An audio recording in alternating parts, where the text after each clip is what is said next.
Hello, and welcome to the First Stitch podcast, where we tell the stories of how everyday quilters just like you got started quilting, plus talk about some other fun quilty things along the way. This is your host, Lisa Donnelly from Wild Plum Lane. Let's get started. Before we get too far down the line, I wanted to share an introduction and my own First Stitch story. If you're new around here, welcome. I am so glad you're here. To start things off, I'm a Kansas City-based quilt designer, and in addition to my day job as a landscape architect, my husband and I have 3 very busy elementary-aged kiddos. If I'm not quilting, I'm generally cheering them on in all their activities.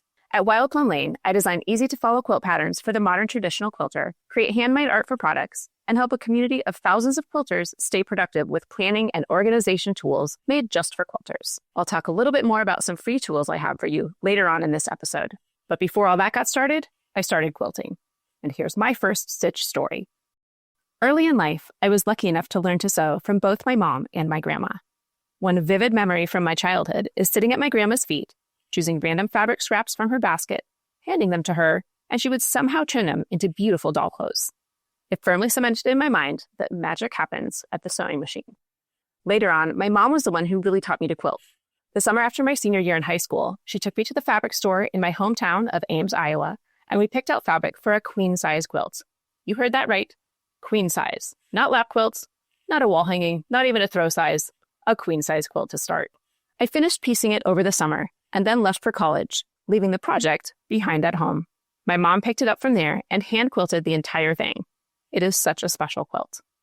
Fast forward 18 years later, and my best friend gifted a handmade quilt to my oldest daughter. As we were playing on the floor one day, I took a long look at it and thought, that looks like fun again. And the rest is history. I started quilting again in 2015, and Wild Plum Lane was founded in 2021. So that's how I came back around to quilting after an 18-year hiatus. I spend every spare minute when I'm not with my family or working at my day job, making quilts, thinking about quilts, talking about quilts, admiring other people's beautiful quilts, and snuggling up in, you've got it, quilts. It's the reason I have a zillion works in progress and why I'm so focused on providing resources to help quilters just like you plan and organize your quilt projects.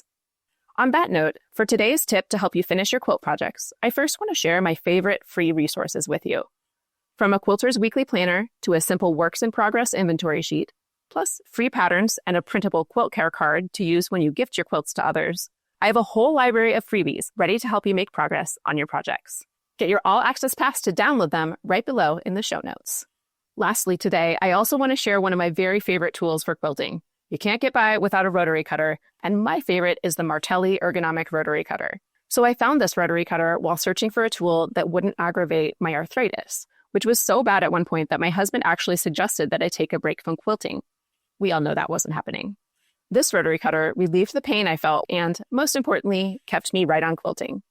I've been using my Martelli rotary cutter for 5 years now, and the only thing I've had to replace was a spring, which was a super easy fix. And of course, change out the blades to keep them sharp. You can find a link to the Martelli rotary cutter in the show notes to check it out for yourself. And with that, we'll wrap up this episode of the First Stitch podcast. If you enjoyed listening, I'd sure appreciate it if you'd hit the subscribe button in your favorite podcast player, write a review on Apple Podcasts, or tell your best quilty friends so they can listen too. By the way, do you have a story to share? Every quilter has a beginning to their story, and we'd love to hear yours. Plus, over the years, you might have picked up tips or tricks you could share with others. It might inspire another quilter, so we want to hear about it. Share your personal quilting journey, your best project finishing tip, or your first stitch moment. Your story might be read on an upcoming episode of The First Stitch. You can submit your story today by sending an email to firststitchpodcast, all one word, that's firststitchpodcast@wildplumlane.com, or use our quick submission form down in the show notes. I can't wait to talk with you again soon.